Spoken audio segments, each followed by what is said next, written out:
আজকে কি করছি? আছে সকালে জল খাওয়ার লুচি লুচি করছি, আর সঙ্গে আছে এই আলুর তরকারি। দেখো এখন ধোয়া উঠছে, গরম গরম। এখন এই খেতে দেবো লুচি আর আলুর তরকারি।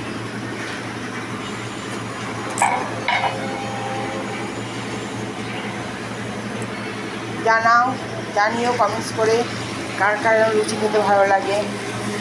কালকে লুচি করিনি, তাই আজকে বায়না করেছে সকালে লুচি খাবে।